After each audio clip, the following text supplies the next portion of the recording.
What's going on, y'all? It's Kilo, and we are back for another episode of the Regular Podcast on the Regular Network.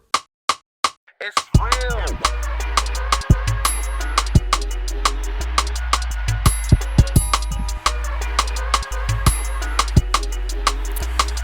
What's good with y'all, man? How y'all been? It's been a good week. You know, still doing what we got to do, grinding, putting out content as much as possible. You know, it could be more, it could be better, but I think we're doing a good job over here at the Regular Podcast on the YouTube channel and on the Instagram page at the Regular Network. Speaking of which, make sure you subscribe to this YouTube channel. We are on the road to monetization. All right, that's the goal right now. The way it's looking, we could be there within a month, about 30 days. So that's pretty quick for me. You know, last channel I had got monetized, it took about a year and some change, maybe a year and a half. But this one, you know, some of the videos kind of took off. You know, I appreciate the support on that. So make sure you hit subscribe on this YouTube channel right here, The Regular Podcast. Make sure you follow us on the Regular Network on Instagram. And, you know, if you see me somewhere else, you see me somewhere else. I'm not going to advertise any of the other stuff. You know, we got some big things coming, some things happening. It's been a solid week. How was y'all week, man? Let me know. You can even write it in the comments. I don't mind. Write in the comments how your week was. You know, mine was solid, full of work. Shout out to my man over there at Triple M. You know how that go.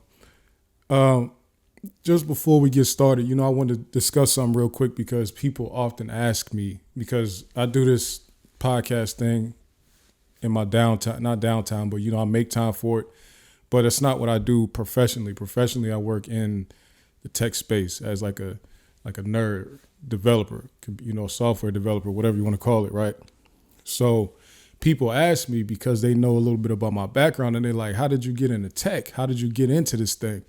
So let me just give you a brief rundown, like a real brief rundown. You know, it's more to the story, but I'm going to give you the abridged version. All right. So pretty much about 2013, I found myself in a situation that rendered me in a position where they would call rock bottom. I was at the bottom. I was at the lowest. So I was sitting around, you know, days wasting away, time wasting away. And I was just like, man, I got to figure something out. So what I did was 2014 came and I said, man, I was reading all these business magazines. I was just reading Inc. Like Inc. magazine was the biggest thing that I was reading at that time, as far as magazines go. And then Bloomberg Business Week. Those were like my top two. And then also Black Enterprise too. But Bloomberg and Inc. were the ones that I was reading the most. And it just hit me like everything I'm coming across is all like tech based. You know what I'm saying? And I do have my background in tech is I've always been a fan of tech, but it was from the consumer side of things. You know what I'm saying? So when I was a kid, I'm old, y'all. So when I was a kid, you know, if my grandma got a new TV or somebody got a new VCR or a new DVD player, they call me and say, hey, come hook this up. I got a new device. You know what I'm saying? That was the extent of, you know, pretty much. And then I got some background in electronics because that's what I did in the military, but not on the computer side of things though, right? So anyway, I'm reading all these business magazines and everything like that. And I'm like, man, I need to learn how to build apps. That was what I was thinking. I need to learn how to build apps, right? So I hit Shay up and I said, yo, I need this type of book and I need this type of book. I bought two books. One was an HTML5 book that also had some CSS training in there. And then the other one, which I gave that book to my little cousin. Then the other one was this book right here, this JavaScript book. Right? Like I told y'all before, if you see Ohio on the book, you already know what time it was, right? So I got a HTML5 book and a CSS book. And then I got what the HTML5 and the CSS, that was in one book. And then this JavaScript book, right? I didn't have a computer. All I had was these books to read from, right? That's all I had. You see notes highlighted in here. I was studying these books all day with no computer to practice this stuff on. I didn't have access to a computer and I didn't have a computer. I wasn't able to do that, right? So I learned programming from just reading the book, right? So then 2015. So after I'm doing all the study on HTML5 and CSS and JavaScript, then 2015 hits, and then I get access to a little bit more stuff, and I realize I can't use those programming languages to do what I feel like I need to do, which is to try to build apps so I can build a unicorn company or whatever, right? So I realized I needed to learn like a programming language that could stand on its own. So that led me to, so I started doing all this research on what's the best programming language to learn to build apps or whatever. And what came back to me was Java, like the language called Java. And so pretty much I went and bought the Java 8 reference guide. I do good with like books like that, textbooks type stuff. I do good with that. I didn't have the money for no type of schooling or training or anything like that. So I got a $32 book off of Amazon, and then I hit the ground running. I started teaching myself Java. Java is what they call an object-oriented programming language. So it's technical stuff. But anyway, I started teaching myself Java. At this point, now I have a computer, 2015, so I'm able to actually like build like small programs on there. And so I went from there. At that point, life started to progress, but I still wasn't able to get a job in any tech roles. Plus, I didn't have enough information. Like I'm just doing a little bit of programming on my own. Years go by, and finally 2020, somebody at my job, I was working a sales job, said, "Hey, you taught yourself some programming stuff, right?" I'm like, "Yeah." He like, "I need you to learn this other programming language called Visual Basic and C#. You teach yourself these, and then we got a job opening up. Pretty much, you can have it. Pretty much, right?" And the reason they came to hire me, first of all, they knew that I had good attention to detail. They felt like I was smart, and they didn't want to pay top dollar for a programmer because they needed a programmer. And if they would have had to bring somebody in, they would have had to pay top dollar. Me knowing this is my opportunity to get in, I knew that I wouldn't ask for top dollar. See, that's what a lot of people do wrong. They feel like because other people are making XYZ dollars that you should make that. You should do what works for you. At that time, in that situation, in that position, what works for me is get my foot in the door. That was my number one goal, is to get my foot in the door. Once I get my foot in the door, we could talk about money later because like I often say, I play the long game. I'm not all about let me get everything right now. I'll get it eventually.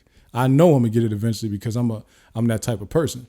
You see what I'm saying? I'll get it when it's time for me to get it. But at the time right now, it's time for me to learn, and it's time for me to get paid to learn. I didn't have to go to school to get a degree. I didn't have to go to any training programs. I didn't have any certificates, no boot camps. I didn't spend the only money I spent on programming was the cost of the books to learn.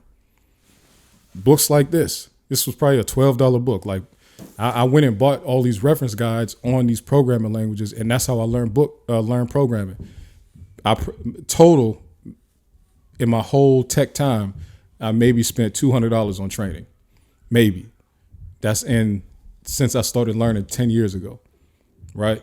So that's how I got in. I taught myself. Now, of course, that's not the path that everybody can take. I'm just telling y'all because a lot of people ask me, and I'm just telling y'all my path. That's how I got in, because I was good at something. I was so good at something else that they said he would probably be good at programming. That really sounds like a story that would have happened in the 90s, because it was a little bit, you could transition into different roles back then a little bit easier.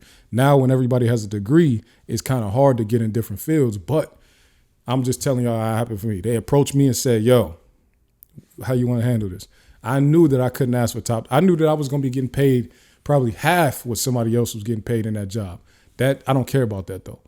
What I care about is getting an opportunity to change my entire trajectory. And when I was working in sales, I knew I couldn't reach the heights that I can reach from learning tech on the job and getting paid to learn pretty much. You see what I'm saying? But that's my tech story. That's my story, how I got in, man. If y'all want to know the specific books I got, hit me up. I'll send you every single book I ever bought. And I have most of them. The only one I don't have is that HTML book that I gave to my cousin, but I could find that one and show y'all exactly which one. Plus, that's outdated, so I could show you the updated books that you can get. But I have every book except that one. I still have all of them. right? So yeah, man, it's all about the path you want to take. Everybody's path is gonna be different. You take your path. I'm just telling you what I did, right? Beyond that, man, let's get right into this news, man. Let's get right into this podcast episode. Okay. So now, of course, I've been trying to keep everybody updated on what's going on with the YSL trial for the people who haven't been watching, because the people who have been watching, they want daily updates. They want daily opinions. I don't have daily opinions. I just have the weekly update. Now, last week's update that I gave, shot to, it became my most popular video in the history of my channel. In 6 days, it blew past everything else. I don't know who shared it. I don't know how it was popping up where. I don't know if my thumbnail was just that fire, but that video blew up. So shout out to y'all, but I don't have anything that good this time, because we have the same person, Trontavia Stevens, on the stand testifying some more. And this time he is standing in front of Brian Steele, who is Young Thug's attorney, right? And it was looking kind of, well, first of all, matter of fact, when they came back to testify Monday morning, or whatever was the first day of testimony this week, the prosecutor was done effing around with Trontavia Stevens. She was past the point of dealing with him and him acting stupid or whatever like that. Now it was time to say, all right, so you want to act stupid? Now I don't have any, I'm going to trick you now. I'm going to trick you into saying what I want you to say. So then now we get to the point where now he's naming a lot of names and confirming that these people are YSL. She's like, is YSL the criminal street gang XYZ? So he's answering the question about the XYZ part, but he's not even looking at the part that by answering the question about the XYZ part, he's confirming the YSL, the criminal street gang part of it. So it's like, even though he won't give them specific information, at minimum, he is giving the conviction. He's giving the state the conviction on at least one charge against everybody, which is the YSL, the conspiracy to violate the RICO Act. That one alone, even if they don't get them on anything else, that one carries the most weight because it's a RICO. They can give you a whole lot of time for that, right? So by him, so let's just say she said, I'm gonna give you an example. Were there any people who ended up rapping that was also in YSL, the criminal street gang? In his mind, he's looking at it like, was there anybody else that was rapping that claimed YSL? But by saying, yes, there were other rappers that was in the YSL criminal street gang, you're saying YSL is a criminal street gang.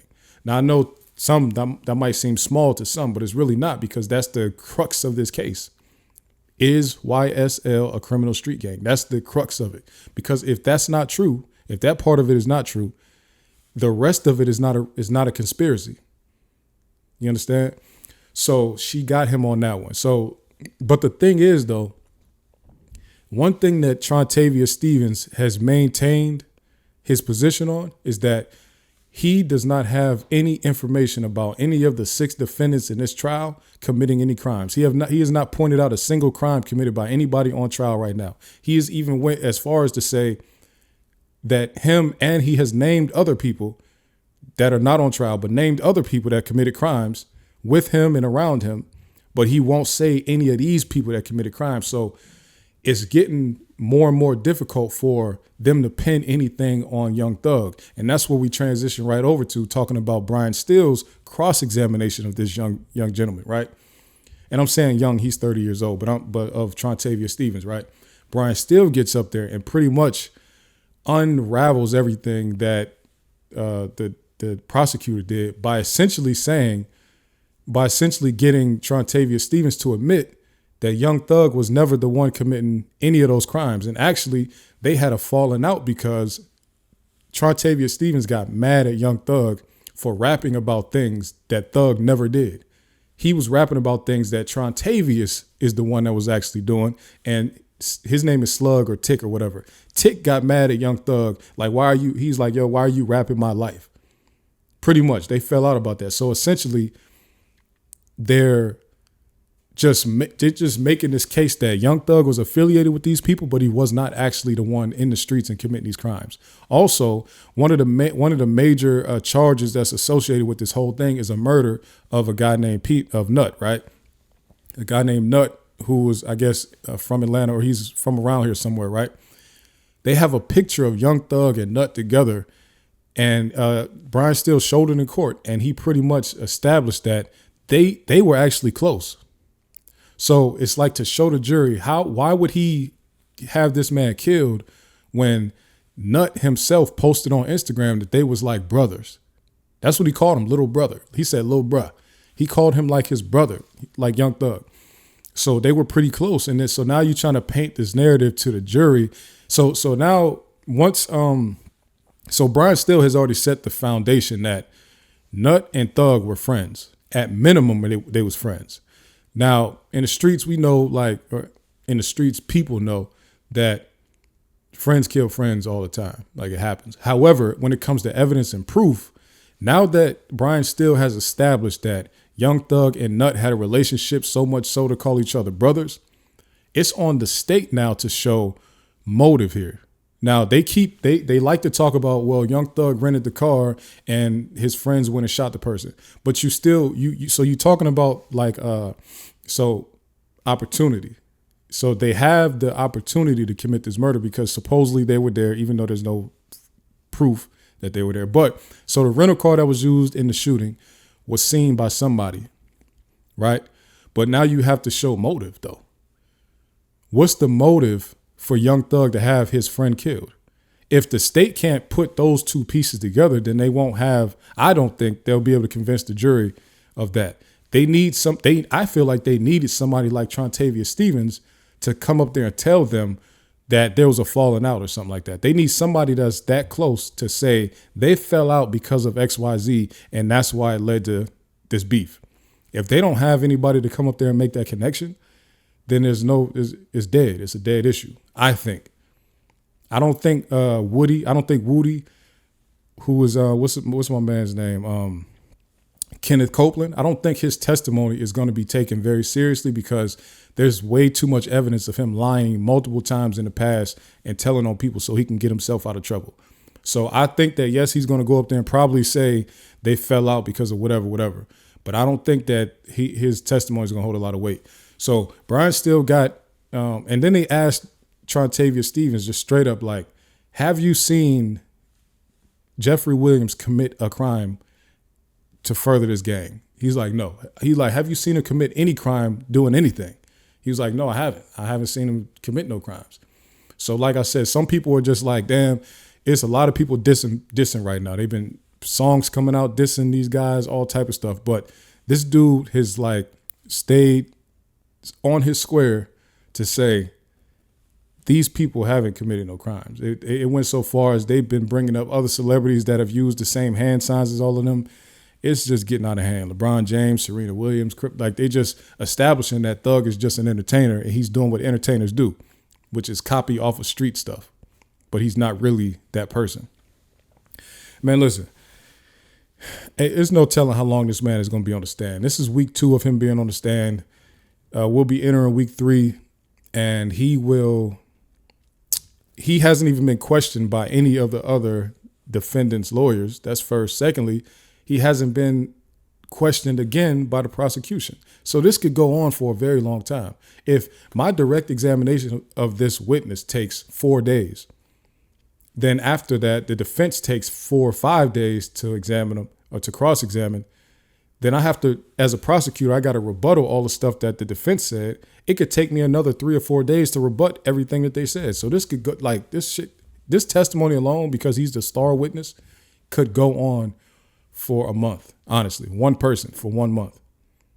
And this is a person, by the way, who is terrible with dates. He don't remember nothing.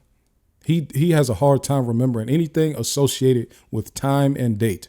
He might be an alien. I don't know. We got to figure out. He might be a clone or something. We got to figure it out. Let's move forward. To backtrack on something that was spoken about in a previous episode, right? Kevin Hart. And I see people with the Kevin Hart is a plant thing. Kevin Hart never, like Cat Williams' whole thing was Kevin Hart just immediately jumped to superstardom. He never like hit the comedy scene hard before he jumped to the movie stuff, which he must be talking about an earlier time or something like that. He said he never had lying around the corner, nothing like that.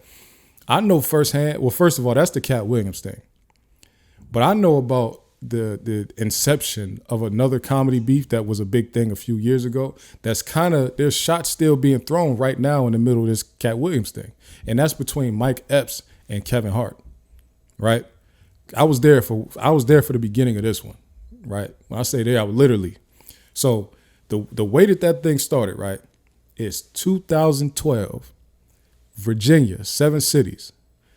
This is one weekend, for whatever reason, Mike Epps and Kevin Hart are supposed to be there at the same time. In Virginia at the same time. But Mike Epps was in Norfolk, Virginia, and Kevin Hart was in Hampton at the Coliseum, right? I think Mike Epps might have been supposed to be at the Norva. If you know about the 7 cities in Virginia, then you know, okay, so they got the Norva, and then they got the other big venue across the pond would be the Coliseum, the Hampton Coliseum, right? So they was both supposed to be there the same day. So they was doing radio advertisements for all this stuff, right? Cat Williams' show sold out so fast that they had to add more shows, right? And they still kept trying to advertise the Mike Epps shows, but people wasn't going because everybody wanted to see Kevin Hart. This was the Laugh at My Pain tour, right? And this is after Seriously Funny is the biggest comedy. This is like the most repeated thing at that time, right? Everybody's doing the say it with your chest and everybody's doing all that, right? Seriously Funny is the biggest thing in comedy at that time, right? So Kevin Hart and Mike Epps in the area at the same time. Kevin Hart sold out he only had one show, right? He was coming to the Hampton Coliseum is a big venue. It holds thousands of people, right? He was coming there for one show. So he sold it out so fast, they was like, we got to add another show. So they added Saturday. So the first one was like Friday at like 7 o'clock, right? They had to add another one. It's like Friday at 7. Now they got Friday at 10. That one sold out immediately, like quick, fast. So then they added 2 more shows on Saturday, like another Saturday show at 7 and a Saturday at 10 or whatever it was. All of them sold out. 4 shows sold out. Same place, same joke, same everything. 4 at a Hampton Coliseum. So this is when Kevin Hart is starting to become like a superstar now. But the thing about why the beef started is because Mike Epps actually had to cancel his show that weekend.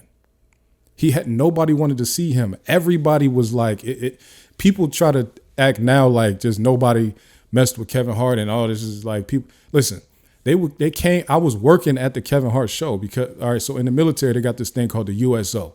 The USO they get tickets to events and everything like that. But the way that we got in was because we were working at the concessions at this event, right? So anyway, we was there.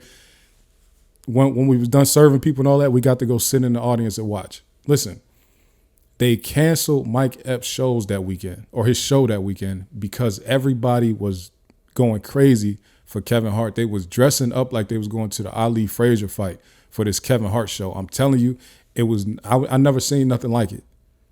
That's where Mike Epps and Kevin Hart beef came from. People Mike Epps tried to make it seem like he had a problem with how Kevin Hart was marketing himself on social media. Why would you care about that? That was a cop-out. That was a cop-out to say you never wanted to admit.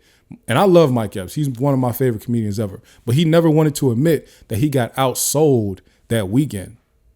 He never wanted to tell people that that's where the issue come from. That weekend he had to he didn't just like, oh, I'm going to just do my show with a limited crowd. No, he had to cancel it. He had to cancel that show, and Kevin Hart did 4 sold-out shows at a bigger venue. The venue that Kevin Hart was at was going to be like 2 or 3 times the size of the venue that Mike Epps was about to be at, and Kevin Hart sold it out 4 times in 2 days. Like, not 4, it was 4 shows in 2 days after there was only supposed to be 1. Like, he was a phenomenon at that time. I don't look, you can never, I would never hate on Kevin Hart. I don't get where that comes from. Like, that's weird to me. I'm not going to lie. It's strange to me. Like, you got some people, if you say Kevin Hart ain't funny, that's different.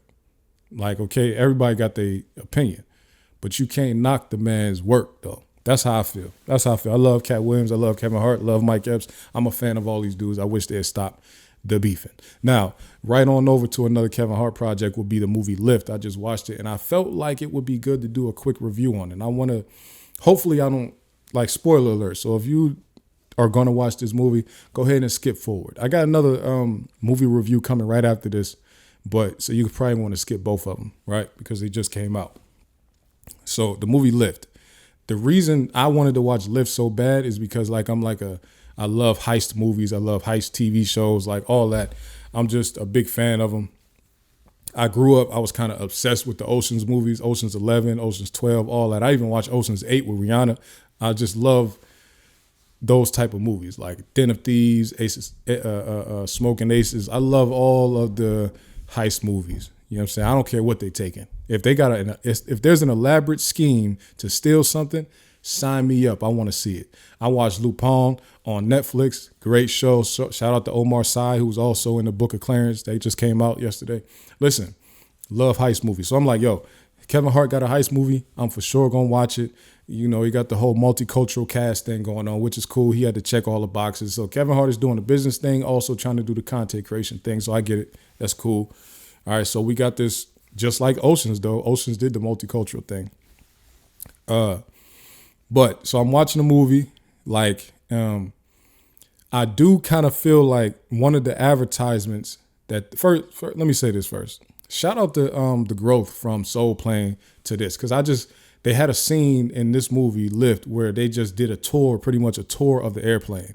Something in me just made me feel like he wanted to show the growth from Soul Plane to this plane, because they did a similar thing in Soul Plane. They showed that whole plane too. And at that time, that was considered like, that was like a big, nice hip hop club type of airplane. But they did a tour of this jet. It was extremely nice. I mean, it was very, very nice. Like if you was going to be able to ride on a nice international flight, you want to be on a plane like this. Like, so shout out to the growth, man. Now, spoiler alert, like I said, one thing about it, I felt like I watched, now this is before I even seen the movie.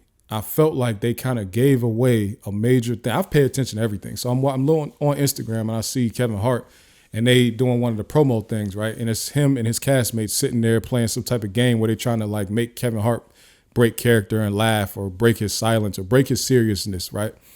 And be comedic instead of just being serious like he was in his movie. He wasn't the comic relief in his movie, right? So I felt like them continuously saying he didn't break character in that video let me know, as I was watching this movie, for him that the break the character thing was in my mind. I don't even know why that stuck with me, but it stuck with me. It was in my mind the whole time I'm watching the movie, and that let me know that this heist was multi-layered. So let's break it down. In the movie Lift, Kevin Hart is an art thief, and they're about to steal something at the beginning of the movie. They get jammed up, caught, whatever you want to call it. But the Interpol, international police, approach them and say, listen, we about to lock you up. We're gonna lock you up so long, you're gonna forget what your name is, right? We're about to lock you the hell up. If you want to avoid being locked up, this is what you can do. We have this other criminal who's bigger and badder than you, and he's a killer also. He don't just steal, he steal and he kill. So he's not Ezel. He steal and he kill. We need you to steal something from him so that he doesn't cause mass destruction to the world, because he's about to, right? So this whole plot is now put together for Kevin Hart and his team to work with the international police to rob this man of this thing, right? So as they're going through this whole scheme and everything like that, it hit me. What hit me as I'm watching the movie is the Instagram video that I seen with the break character thing. I feel like they gave the movie away. First of all, like I said, also, I'm a big fan of Ocean's 11. So it just let me know that what we were seeing was not what was really happening. It's just because like y'all told on yourself when you did the break character thing. You can't, I feel like Oceans is the pinnacle of heist movies, right? So with that being the pinnacle, to me, being the pinnacle of heist movies, that's my reference point. So any resemblance to that, it's going to make me think that. And I was exactly right, because what we were seeing on Lyft wasn't what was actually happening. Actually, what was happening is they was pulling a double heist, and they were stealing within stealing, right? And anybody might watch the movie and just realize that that's what's happening if you watch enough of these type of movies. and it was predictable in that way, but I don't feel like it was so predictable that you still didn't want to watch the rest of the movie. You see what I'm saying? So all in all, I would say it was a good movie. You understand what I'm saying? All in all, I would say it was a good movie. They did the thing. Everything looked amazing to me. Like, I liked the cool tech that was going on. I like what I was seeing. You see what I'm saying? I like the acting. I know some people have a hard time like taking Kevin Hart serious, but I don't have a problem with it because, you know, everybody got to start transitioning, and maybe he wants to feel like he can do more than just comedy, which a lot of the greatest comedians do make that type of transition when they want to be in movies. They want to do more than just comedy, right? Or even if it's considered comedy, they don't want to be the person that's the comic relief. They want to be the more serious one in certain roles or in newer roles, right? So shout out to him for that. And y'all still go watch it though. Still go watch Lift. I think it's a great movie. Not a great movie, but I think it's a good heist movie. It's not one that you'll just be like, oh my God, I just didn't see that twist and that turn coming. Like, wow. Like even with the ex, the wife or whatever, the ex-wife or the ex-girlfriend, whoever, the Agent Gladwell lady, that's Oceans. That's George Clooney and Julia Roberts. You know what I'm saying? Like I said, that's my frame of reference. So any resemblance to Oceans, it's going to jump out to me immediately. You see what I'm saying? So I just feel like because he's just recently getting in his drama or suspense or action movie bag, that it's going to take him some time to get some originality under his belt, which is fine with me. You know what I'm saying? Take your time and use Netflix's money to figure it out. Like I'm not tripping on that at all. Do your thing. But, you know, I'm big on let's find some original ideas. Like when I watched Den of Thieves, I felt like that was original. Like I really liked that movie. I felt like that final shootout was one of the most like realistic looking and best sounding, like the gunshots and everything, shootout ever in cinematic history. Honestly, I did. That shooting scene when they was in traffic going at it towards the end of the movie, like I thought that was just top notch. But anyway, back to Lift. I felt like Kevin Hart, do your thing, keep doing your thing. As you learn, as you grow with Heartbeat Productions and all that, yes, keep on using Netflix's money to figure out your whole thing. Like I like it. Do what you're doing, man. Keep on making action movies because we need more of that. With black leaders, a leading actor being black. We need more of that right now. Now, I wanted to transition right into my next movie review because I just left the movie theater from seeing The Book of Clarence. Now, you heard me mention Omar Sy earlier from Lupin, which is a great show if you like robbery movies and shows and stuff like that. Go watch that. It's on Netflix. It's spelled like Lupin, like Lupin, but it's pronounced Lupin. It's a French show. But go watch that movie. But Omar Sy is actually in the Book of Clarence, and I do like his character a lot. So let's get into this whole Book of Clarence thing. Also, a spoiler alert. So I'm gonna need you, if you plan on seeing this movie, skip this.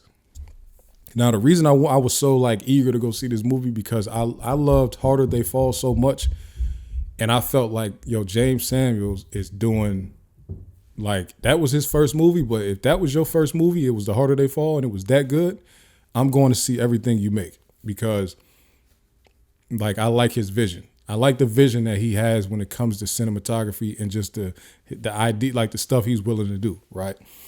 I'm just judging off of that one movie, Harder They Fall. So now we come to The Book of Clarence, right? And I want to say, shout out to him. I did love the cinematography.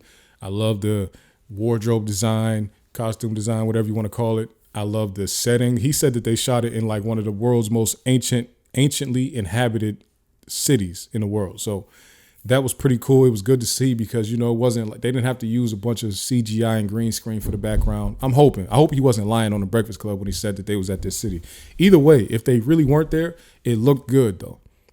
If he was lying and they were just in a desert in Arizona, whatever the set was, it looked very, very, very good to me. Right. So now something that I didn't like, or some things that I didn't like.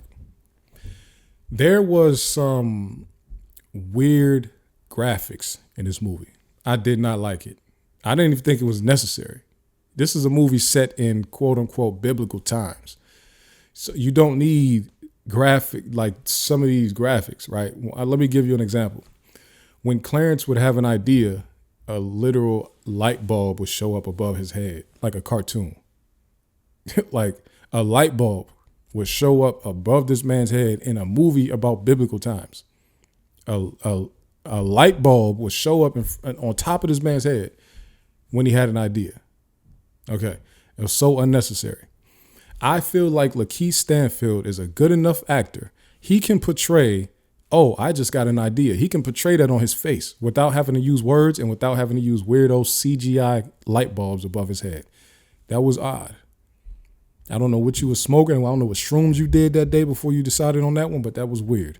Another very weird CGI thing that they did was they was smoking weed, and when they smoked, they would literally start floating. Like, I'm saying floating like these people, humans, lifting up off the ground in the movie after they smoke. Why? What is the point of that? So y'all didn't have another, so they couldn't think of a more creative way to show somebody being high than to do that. Come on, this movie did not need that. First of all, there's this whole like idea of Clarence being the weed man or whatever, right? Which is okay, whatever, if that's what you want to do. But the way the where this movie was going, the direction this movie was going in, it didn't need that at all. Like this whole stoner thing wasn't needed at all. It felt like they was trying to make a stoner flick for a second. Like for the first 30 minutes of the movie, it felt like they was pushing a stoner movie, not a movie that people should take serious as like, yo, look at the messaging of this movie. I'm gonna just tell you, right? Like I said, spoiler alert, if you don't want the movie spoiled, don't watch this. I was getting the vibe of, at first in this movie, it was like Friday. I was watching Friday. That's how it was feeling to me at first, because Clarence is supposed to be selling weed to get money back, to pay back some guy who he stole money from. That's not Craig Smokey and Big Worm? Because they was worried about what my man was going to do to them. They was worried about my man killing them, and he had a crew that could help him kill them. So they was like running around trying to figure out how he was going to get this money so he could pay this man back. This is Friday. Like, I know that like that's probably, these ain't the first movies to do that, but if y'all see a Book of Clarence, you're going to see what I'm saying. With the weed thing and then the weed to get the money back to pay back the big bully guy, I don't like somebody who I hope, did he write this movie by himself? Did James Samuels write the movie by himself? He didn't take any input. Is he going the route of I don't take input from other people? Is that the route that he's going? Because I did hear him on the Breakfast Club say when somebody suggests that you take something out of the movie because it doesn't look right or don't fit, do you keep it or do you get rid of it? And he said, like, I'll listen to what they said, but I'm still going to keep it. Like, that's not always the best approach, because yes, it is your baby and you create, or you're the brain behind it. But sometimes, I guarantee you, Envy asked him that, because DJ Envy asked him that question, I guarantee, because of the stuff I'm talking about. The floating people and the weed thing and all. Like, I guarantee he asked for that because of that. Like, why you got light bulbs in this movie above people's head when they get an idea? Not even people. Clarence's head when they get an idea. Why you got that? But so that was totally unnecessary. Now to get into more of, now, all of those things I just named that I feel like kind of take away from the seriousness of the movie, I feel like it goes against what he's preaching in his interviews to say, do you think it's blasphemy because the image looks like you? Do you not realize that that's what they looked like back then? So it's like, on one hand, you're trying to say this is what serious history was going on. And then on the other hand, you like are not trying to tell a serious story at all. You're trying to, like, it's a comedy movie. You got floating people and everybody's playing around in there. Another thing I had a problem with was the language being used. Like, it's a lot of modern words in there. Everybody had a different accent. There was some American English accents. There was some British English accents. There was some Nigerian English accents. There was some people sounded like they was in Wakanda. Like, there was so many different accents in this one area. This area, Jerusalem, is supposed to be very small. They would have all sounded the same. The Romans would have sounded like Romans, but all these black people would have sounded the same, though. You see what I'm saying? So some stuff is like, was you just trying to make a comedy movie, or what was you trying to make? Like, I'm confused about the direction. What did you want people to leave with? I thought the movie was okay, it was solid, but I just want to know where you was thinking you wanted to go with that, because me, I'm somebody that judges what's there, right? I don't tell a person to make a movie like, yo, you should have put something else there. No, I'm just going to judge what's there, right? And what I saw, some of it was strange. Some of it I felt like was unnecessary, and I feel like it's taken away from some of the seriousness. So when I hear Charlamagne say something like Lakeith should get an Oscar for that movie, I think had you kept that movie a serious movie the whole way, he would get some real consideration for it.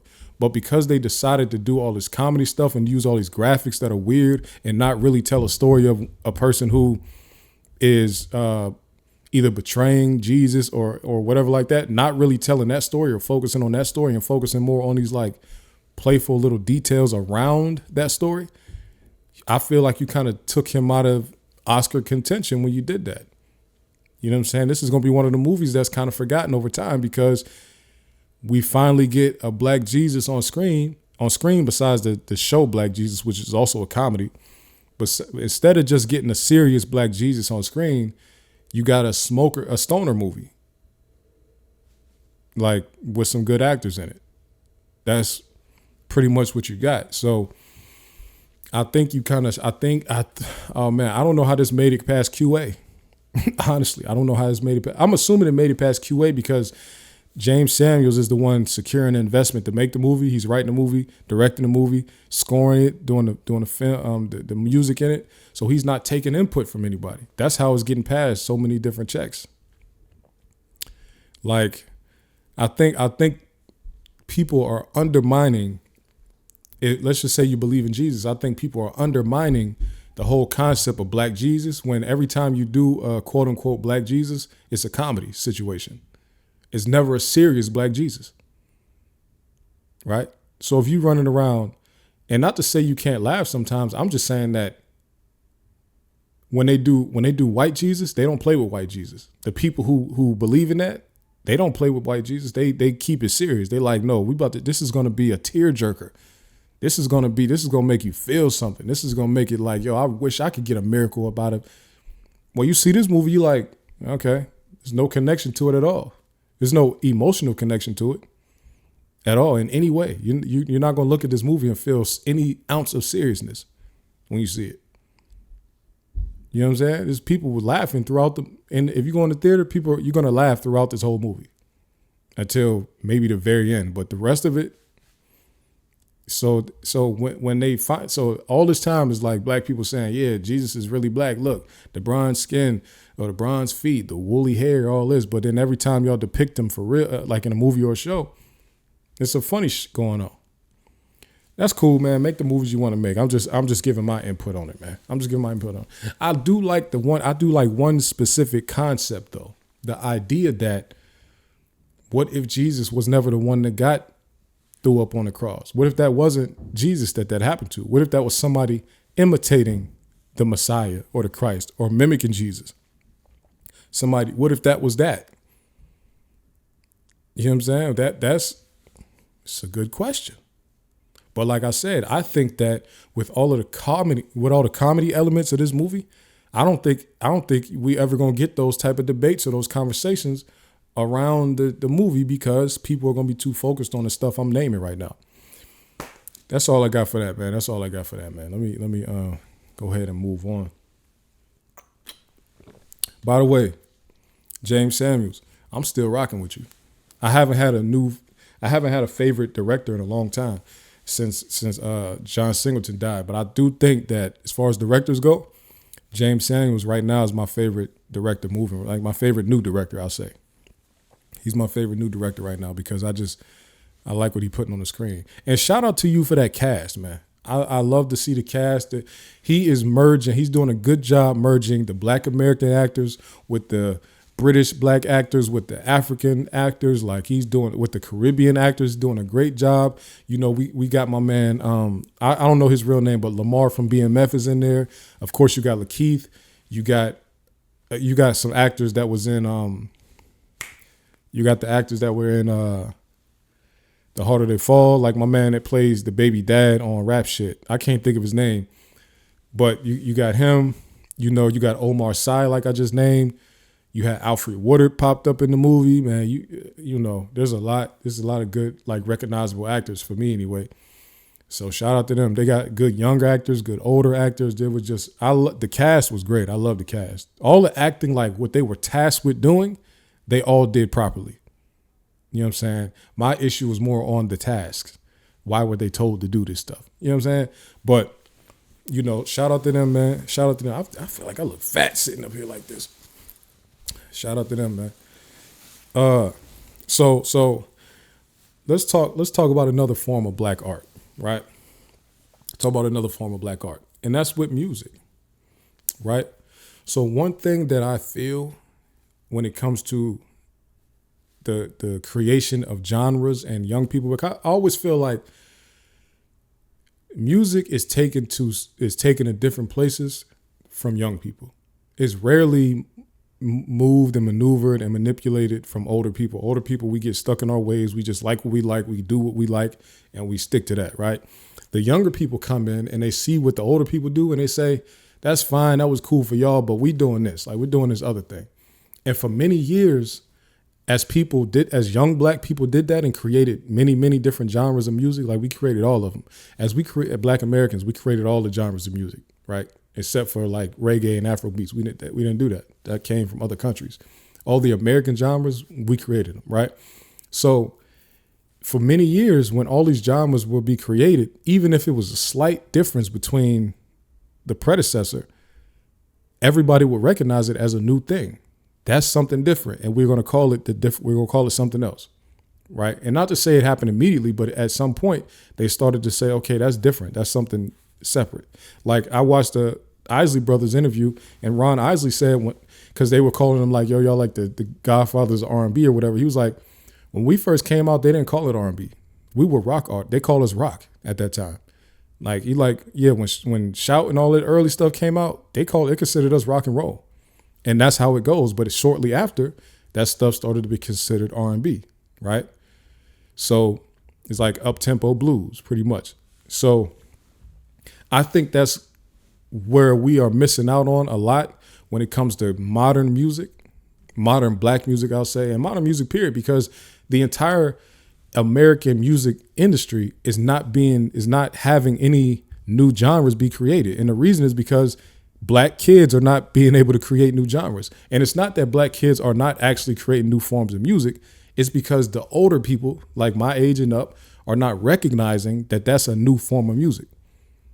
People are spending so much time telling them that's not real hip hop, that's not real R&B. What is this? This is trash, whatever, that they're not even recognizing that these kids, it's not hip hop. They made something else up, but you don't want to recognize it. So because the black kids' creativity is being stifled right now by the older haters, even white America is not getting into new genres. Where do y'all think they get new genres from? The genres of the music industry come from black kids. Stopping black kids from creating genres stops the entire American music landscape from expanding.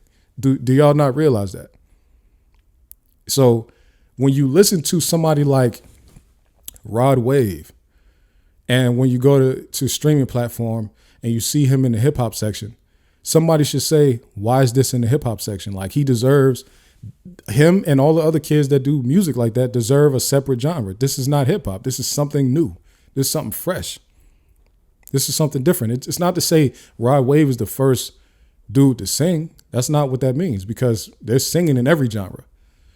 It doesn't mean that. It just means that what he's doing is different from what hip hop did. It's not the same thing at all. What NBA Youngboy does is not the same thing as what hip hop is. It's something new, right? You can go even as far as to say what people like Triple X, right? XXXTentacion. That's a different genre. Uzi, that's a different genre. Travis Scott, that's a different genre. Kid Cudi, that's a different genre. Why is all of this stuff put in hip hop and rap? That's not rap or hip hop. Even if they might be rapping sometimes, that is not that. That should be, they need a new box for it. They need a new thing for it, because if they don't get a new name for what they have created, it won't be respected, first of all. Secondly, it's being judged improperly. It's being compared to the wrong stuff. And it's just overall it's a disservice to the music that these people are creating, right? And I'm just naming like some of the more popular ones. There's a long list of artists like in these lanes that do different type of music, that create different type of music, and it's not being judged properly because it's not being labeled properly. So I hope that and it's a quick convo. I hope that somebody in the industry will see this and say, hey, that's right. We need to let's help these kids like name what they're creating. Let's help them put a name on it, because once you put a name on it, then you can start to market it properly. And once you start marketing it properly, now these kids can start getting paid for what they do, and not be trying to like labels signing them and then trying to force them into something else, right? So, everything is, and I like that. It seems like the last genre to get recognition for real is drill, and that's rapping still. But that drill and drill has been 2011, 12. So that's over a decade ago was the last time they recognized a new thing. You know what I'm saying? Shout out to trap music for lasting this long, and shout out to T.I. for celebrating himself. Because I don't see any of these big like music platforms, especially with this 50 years of hip hop thing, they're not giving trap the respect it deserves at all for dominating for 2 decades. You know what I'm saying? They are not giving trap that's the biggest subgenre probably ever created in hip hop, in rap industry.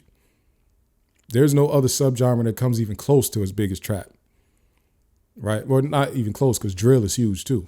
So, but they don't give the so shout out to T.I. because he took it upon himself to say, you know what, I'm gonna salute myself. I'm gonna show myself love in this thing. I support that. But yeah, man, somebody, if you in the music industry, help these young people name what they got going on. Help them put it together, man, because they need help from the older people. They don't need to be 18 years old trying to make the music they make, and then some weirdo 39-year-old is telling them how trash they are because they don't sound like Eric B. I don't even know how you comfortable saying that to, like, you sound stupid. But whatever though, whatever. Let me make a hard pivot. I had to look at my list over there. Before we get into anything like info heavy, I see because like I told y'all earlier in the episode, like a couple of my videos had like blown up or whatever, right? And I see, but this is still a small platform, so I see like some of these crazy comments that come in, and like some of the comments are crazy, like they're negative, and I'm just like, to me, I just see him and it's just nothing. I just see him. Whatever. If it's a serious, like just a disagreement type of thing, then I can respond to that. But if something is just like, yo, this is the worst channel ever, like I don't care about that, right?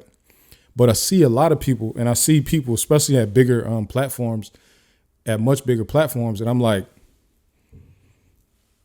why do they spend so much time responding to those like few negative comments? But I know it has to be a lot more, because if my platform is small and if 1 or 2% of them are negative, so if you get 10,000 comments and 1 or 2% are negative, that's still a lot of comments, a lot of negative comments. But you know how many positive comments you got to scroll past to find these negative comments? We know that some of these social media platforms are promoting the negative comments to the top so everybody can see it. We get it. But you as the creator though, why do you take it on so much? Like, why are we as creators internalizing that negativity? It's not a creators thing, it's really everybody thing, because humans just as a whole, we just internalize negativity so much more than we internalize positivity. And let's get into that more, right? So if let's say your parents did something to you bad, like they whooped you one day, but then every other day it was great, right? You're going to hold on to the whooping way like that some of y'all call it spanking, whatever, that ass whooping. You're going to hold on to that way more than you're going to hold on to them giving you everything you wanted on all these other days. And we justify that. We like, nah, but I don't care if you did all this other good stuff. You did that bad thing that one time. And that's just how humans work. And it's like, why do we work like that though? Like, what is that about? Why are people so much more comfortable in conflict than in just saying, like, okay, I get it. I didn't like that happened, but these other things outweigh it. Personally, for me, positivity is going to outweigh negativity, right? So a lot of times people have problems with me. They feel like, yo, I always make excuses for black people. When black people do bullshit, I always just, I find the better side of it. That's because that's how I am with everything, though. I'm going to look at the more positive side of whatever the situation is because that's what I lean towards. People think I'm crazy for doing that because I don't extend that I extend that to black people. See, other people want to extend it to everything else but black people. They give grace to everything but black people. I want to extend that to black people. There's enough people attacking black people. I don't want to be on that road. So I would rather be positive with it. You feel what I'm saying? Like I just feel like I want us to find a way, and by us I mean everybody, find a way to internalize positivity. If you been told you was ugly by somebody, or let's just say somebody said, "Oh, you black and ugly," and now for the rest of your life you're looking at it like, "Yo, y'all, like I'm black and ugly. I'm gonna bleach my skin," but you've been told by 59 other people that you was beautiful. So 59 versus one person that said you was black and ugly. You gave more weight to the one person that said you was black and ugly. And that's not to like minimize people who get called black and ugly. It's to say there are very few people who get more insults than they get compliments. I know y'all want to act like just everybody's just always getting insulted all the time. Some people do get insulted often, but the majority of people don't get any comments about their looks at all. They don't get comments about their accolades, their success, their intelligence at all. You're just internalizing negativity. And a lot of times you internalizing negativity that you've seen bestowed upon somebody else. You saw somebody else get called black and ugly. Or you saw a post about somebody else talking about the time that they got called black and ugly. It never even happened to you. You just internalized it happened to somebody else because it's negative.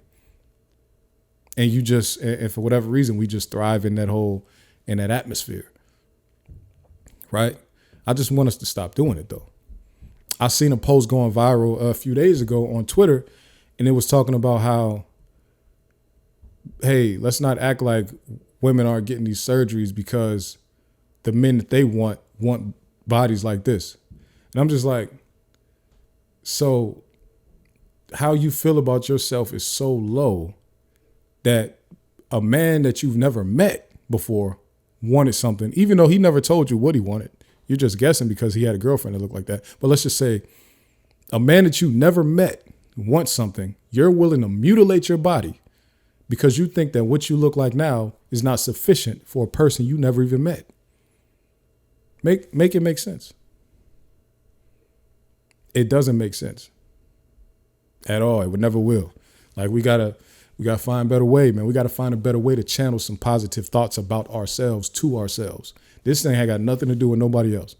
This is about when you sit there silently and there's nobody else around you talking to you, what do you think to yourself about yourself? That's what it's about. I heard a great quote from Amaretta, the rapper, one time. Amaretta the Great. I heard a great quote from her one time.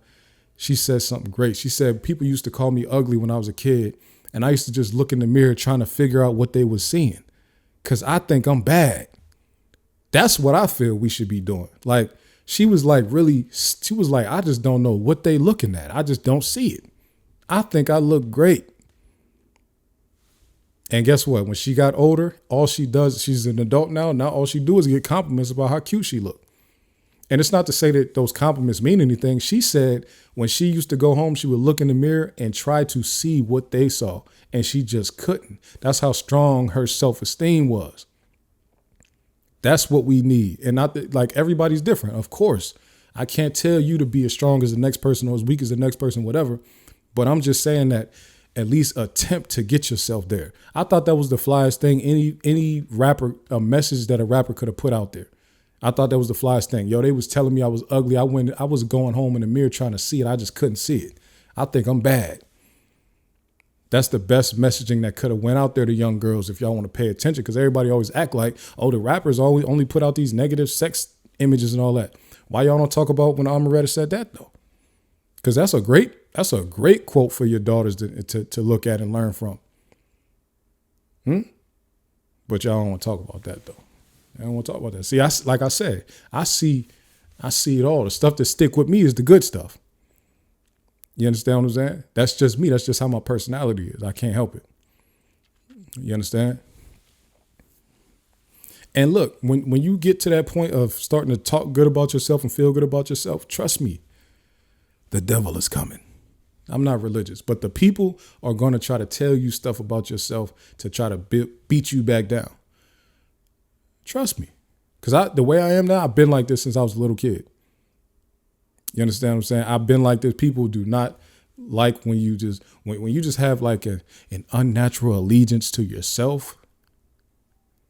People are going to try to use every narcissist word in the book to try to tell you why you shouldn't think that way about yourself. But just trust me here. If somebody calls you a narcissist, you can't care. It's not an insult. Who cares? They're not a clinical doctor. They can't diagnose you. Who cares? Half the time, they don't even know what narcissist means. So who cares?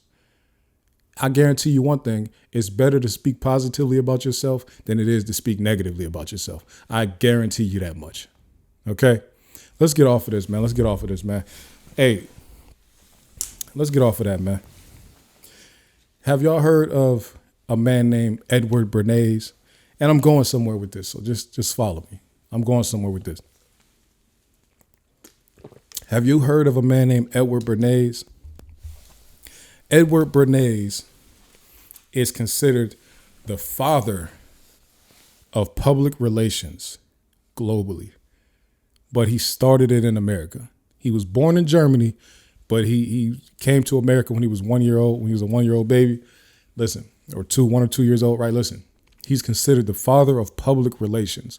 It was called public relations back then. Now we call it marketing or propaganda.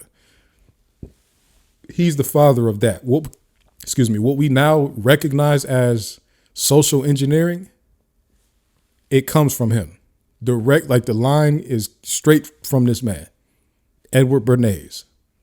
Remember a few episodes ago, I said America's issue is that our smartest people use their genius for social engineering, for marketing, for pushing and selling things to people. It comes from this man, Edward Bernays. Started his career as a writer, but kind of transitioned into the psychological arts. You want to know who his uncle is? If you don't know, maybe you do know already. Edward Bernays' uncle, blood uncle, is Sigmund Freud. Actually, it's considered his double uncle. It's his mom. Edward Bernays' mom is Sigmund Freud's sister, and Edward Bernays' dad is like married to one of Sigmund Freud's other sisters. Like it's some crazy stuff going on. It's like it's his uncle two ways, like that. If you don't know who Sigmund Freud is, now Sigmund Freud is considered the father of, or the inventor of, psychoanalysis. He's like a super neurologist and super psychologist. He's like the beginning of modern, what we know as modern psychology, right? Pretty much they use his word as, for a long time, they use what he's German and grew up in Germany and was there, right? What Sigmund Freud did is pretty much was like the basis for a lot of people's mindsets around psychology for many, many years. Like he's the father of psychoanalysis. So his nephew, Edward Bernays, comes to America, grows up doing all this, right? Let me just skip through a lot of what I'm saying, right? His claim to fame and what made him just like an unstoppable marketing, social engineering genius is his campaign to get women to start smoking, right? So he was working for a company, one cigarette company, and then another tobacco company.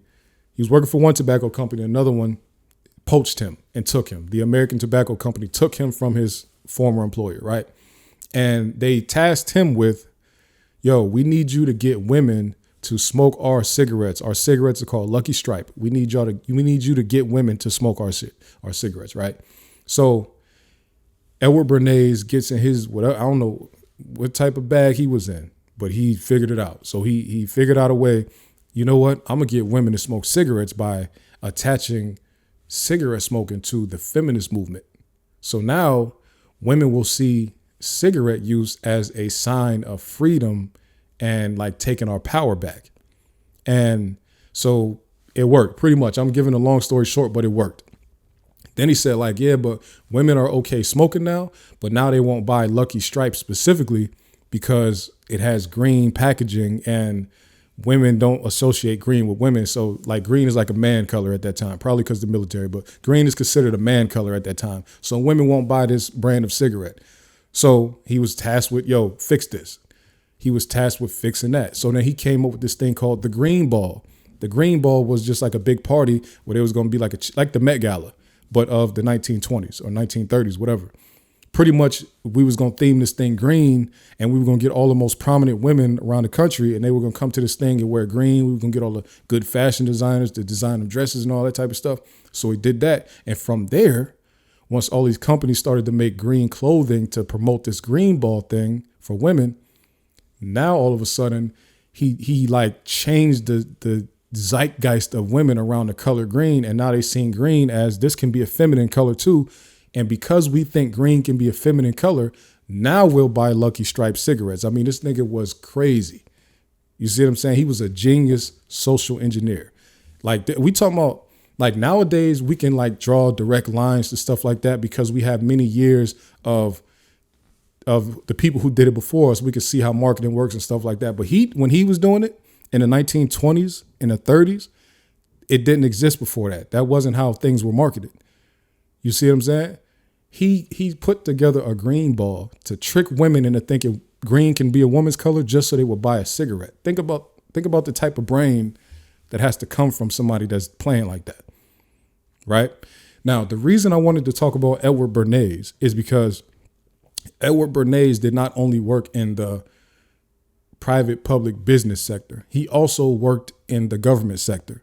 And the reason I'm bringing that up, this is a long way to get to where I'm getting to, because I feel like his work and influence may have directly influenced what we've seen when it comes to crack and drug use as a whole in the black community.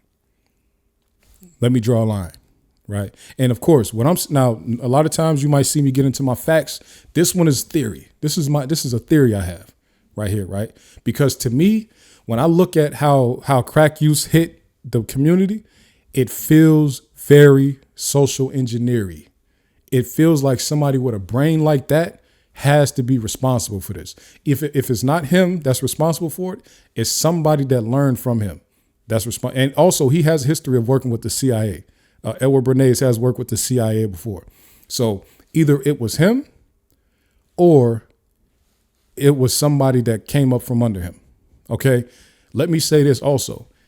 This dude was such a deadly marketer and such a deadly public relations and propaganda guru.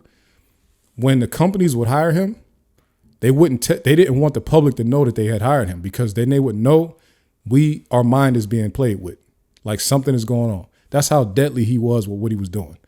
Like he was serious. So let me fast forward to crack. So, excuse me, for many years, we have heard this thing of, crack is the poor man drug, cocaine, as a rich man high or whatever, right there, right? There was this thing, right? And to me, I felt like that was always like a disrespectful thing to say about black people. Not always, but I'm saying like the last like 5-6 years, I felt like that was disrespectful because it makes that tricks the mind into thinking black people wanted to get high. We just didn't have anything to get high with because we couldn't afford to get high. That's what that says. That's what that does to the mind when you say like that was for rich people and this thing is more affordable. So it makes you sit like black people were sitting around looking for something to get high with, right? But one thing and this is how you can tell like propaganda is in play. When people start to say stuff and when you break it down, it doesn't make sense. Y'all realize that heroin hit the scene before crack did, right? And you realize heroin was big in America before crack was, or before cocaine, I mean, right? Heroin costs more than cocaine, right? It does. It costs way more than cocaine. And black people in that time period used heroin. Nobody ever says black people didn't use heroin because it cost too much. Nobody, has anybody ever heard, hey, black people don't do heroin because it costs too much? Has anybody ever heard that? Tell me. You let me know. It costs way more than cocaine, by the way. Has anybody ever heard that black people don't do heroin because it costs too much? No? Okay. Well, maybe you have heard. Put it in the comments. I don't know.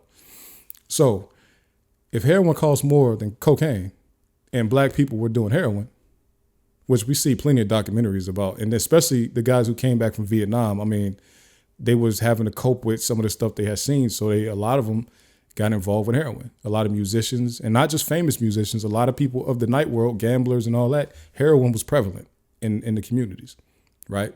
And this is dating back to the 30s. Long, like, you know what I'm saying?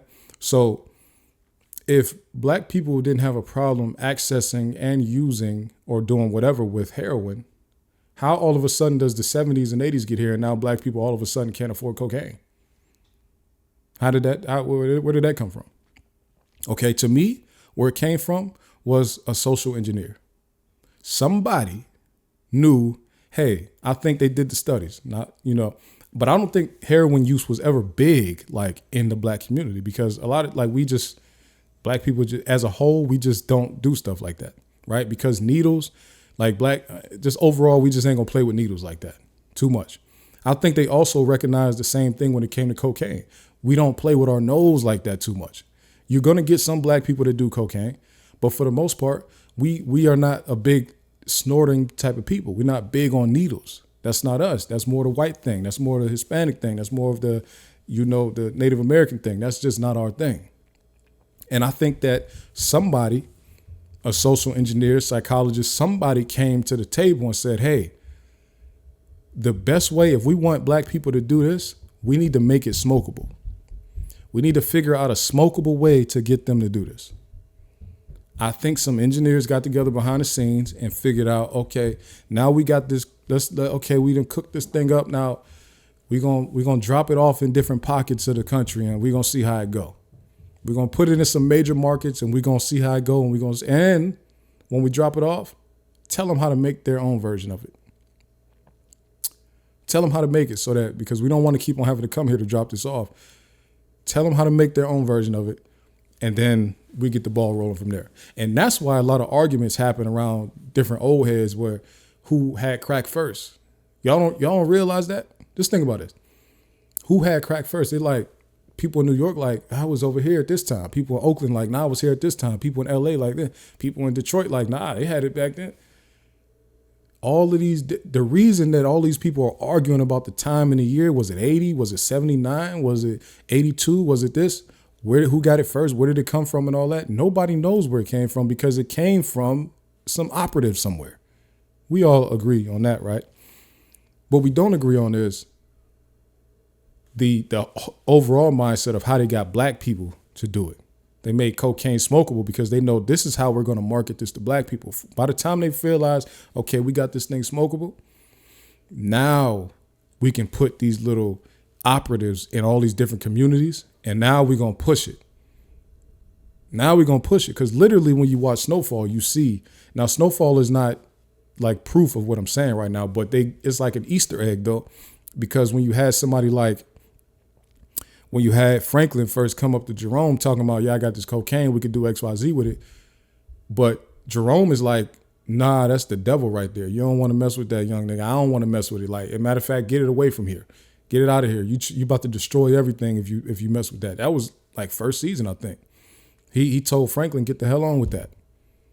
And of course, the person being backed by the CIA decided, no, I'm going to push this thing by any means necessary. See, they tell you the story that, like, no, these black hustlers, they just had, by any means, they was down to get everybody on crack. That's how they push it. They push it like, no, by any means. Like, we gonna sell this crack by any means. But a hustler gonna sell what the people want. A hustler ain't just out here about to spend all of their time trying to get you hooked to a new drug. Like, no, they just gonna get the drug that you already want and sell that. You see what I'm saying? Who really is an 18-year-old in the streets and saying like, yo, we about to do? We about to manufacture and distribute a drug nobody's ever heard of, and we gonna try to get everybody addicted to it. Do y'all think that's something that an 18-year-old black dude came up with? You think that's somebody was in the streets hustling and said, you know what? We're not gonna sell the thing that everybody's already doing. We're gonna try to find a way to get everybody hooked to something new. Why would anybody that's trying to make money in the streets do that? I mean, it worked, but I'm sure that the chances of it not working were way higher. I think it worked because there was a lot more at play, right? So I just want it to be, and then crack had there's still crack people smoking crack and all that, but I think black people quickly realized where did this come from? What is going on? Like, this is not natural. Like, this is not the way that crack exploded is not the natural progression of a drug growing in popularity. It was engineered, which is why it pretty much is dead now and is back to the drug that was popular before that, which is heroin and opioids. You see what I'm saying? Like, this whole opioid epidemic, this shit ain't new. It's been an opioid epidemic for 75 years in this country. You see what I'm saying? This crack thing came and went because people that were targeted with it quickly realized somebody put this on us. You see what I'm saying? Somebody put this here. This wasn't natural. This wasn't from just people just want to make money. Man, listen. Y'all do a little bit of research on these people, these social engineers and all that type of stuff. I'm telling you, I think that in some decades or maybe however long, I think it's going to come out that either Edward Bernays or somebody like him was responsible for the marketing around crack and smoking cocaine. Y'all mark my words for we're going to put this on YouTube. We're going to have it up there. And when it comes out, I'm putting a name on. I'm not just saying, the CIA. I'm saying Edward Bernays specifically. That man didn't die till 1995. Y'all realize that. So he would have been around when the planning for all this shit was going on in the 70s. He would have been around. Either him or one of his minions, somebody that learned directly from him, one of his students. I'm putting it out there. I think he was responsible. By the way, when I brought up Sigmund Freud and being his uncle, the reason I brought him up is because when Edward Bernays started to go into the route of social engineering, he specifically went to Freud's work to find ways to use his studies to get people to change their behavior. He was using the psychoanalysis stuff that Sigmund Freud was doing to change people's mindsets in America around anything he wanted to. And actually, let me read this quote because this nigga was sick. Bernays was a sick nigga, man. Let me read this quote that he said. Because his first gig was like military. He was a writer, public relations writer. This is what he said. There was one basic lesson I learned in the CPI. The CPI was like the Committee of Public Information. That was pretty much like public affairs, whatever. The efforts comparable to those applied by the CPI to affect the attitudes of the enemy, of neutrals, and of people of this country could be applied with equal facility to peacetime pursuits. In other words, what could be done for a nation at war could be done for organizations and people in a nation at peace. He coined the term psychological warfare. He made it up. Essentially what he's saying is, yes, we saw how effective psychological warfare was on other countries when it's time for us to fight. We should take those same tactics and apply them to business. This man was sick. He was a genius, though, but he was sick. Genius, though. Like, I give props where it's due. I don't care if if it's ended up bad for me or not. Like, when you come up with something this cold, like, I got to give you your credit. He took something that they developed to use against other nations that they were warring with at that time in World War I and said, we could do this to the American public, and we can make billions off of this. This make our economy $1 trillion economy. Now America's at a $20 trillion economy. Like, we could use this war stuff on the people. The words I just read that's a direct quote from Edward Bernays. Let's use this wartime stuff on the public. He came up with that. I'm out of here, man. Peace out. Make sure you subscribe to the channel. Make sure you like this video. Make sure you comment. Make sure you subscribe. Make sure you share it. Make sure you follow us on Instagram at The Regular Network. And we're going to keep on coming with this hotness. Peace out, man.